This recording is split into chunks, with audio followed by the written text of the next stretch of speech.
clicked on this video, you probably aren't the most social person alive, and we're going to fix that today. I'm going to teach you how to start and hold a conversation, and all of my future content will probably be around forming human bonds and human ties, because I feel like in this day and age, that's what we're lacking as a generation. We're lacking, sorry, I had to close that, my phone's about to die. We're lacking human interaction and human bonds. Now, it's summertime, right? If I were to guess, you may not have been outside in days, maybe weeks, and that's okay, because in our time, we don't need to. We can just go on our phones and talk to our friends. But this is stifling our approach to genuine human interaction in person because we're so used to typing on our keyboards. Now, the first key to starting a conversation is a simple introduction. You don't even need to do anything special. Just, hi, my name is, or especially if you're at a social gathering where you have something in common, you can bring up something that you would have in common, like, hey, do you know if, or for instance, let's say you're at an anime convention, right, and you're cosplaying as Zoro. If you find somebody cosplaying as Luffy, you can just be as cordial or as simple as, hey, I like your Luffy cosplay, how'd you make it?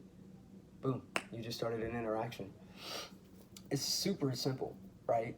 All conversations are just an exchange of questions followed by information. That's why you just learn back and forth from one another. Now, I'm lucky, and I would say I'm blessed, because I was just born naturally being a social person. Like, I've always just been a very social person, and I feel like a lot of people in our generation are not. So that's what I'm going to fix.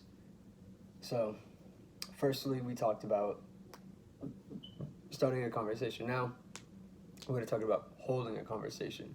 Now, when holding a conversation, you really don't have to talk at all.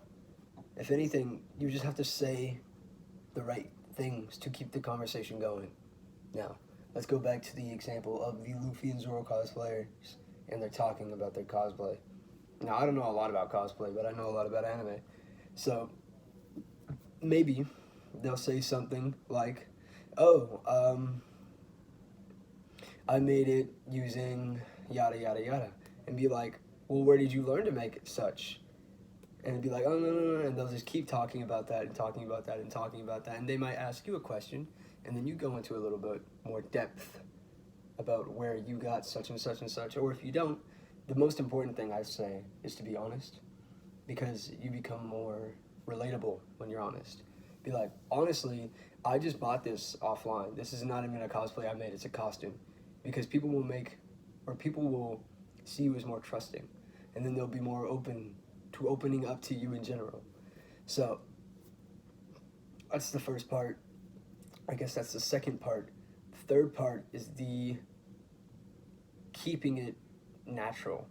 When you're talking to somebody, it feels sometimes very forced, right? And what you need to do is just, if I'm trying to remember how I would do it, if I'm in a conversation, when you feel that feeling of it like becoming awkward, that's when I like to end it. I'll be like, well, it was very nice to meet you, such and such. You always need to say their name at the very end. It was very nice to meet you, such and such. I hope you have a very good rest of your day. And if you want to become friends with them, you can ask for like an Instagram or a friend, like a Snapchat or something like that. But this is just for like building connections. This is not even for like relationships romantically. It's just relationships for friends, because in order to even have the basis for like a romantic relationship, you need to know how to just build relationships in general. So that's how you hold a conversation. It's simple. You just need to ask the right questions so that you show interest, and when you feel the conversation getting awkward, cut it off.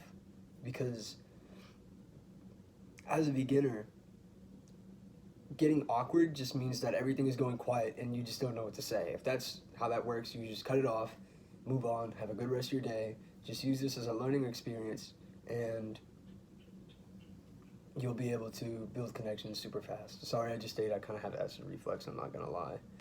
I think that's all I have to say. I do apologize for not posting. I didn't know what content I could really bring, because it kind of felt like everything was done. But I know I was looking and I was thinking, what can I really bring to the table? And I was just a very natural social person. So I was just like, if I can teach people how to be more social, that can make our generation a more acceptable and a more healthy generation altogether. So this is what I'm going to try to contribute, or this is not what I'm not going to try, this is what I'm going to contribute to our generation, is helping people become more social. Just give me some knuckles, bro.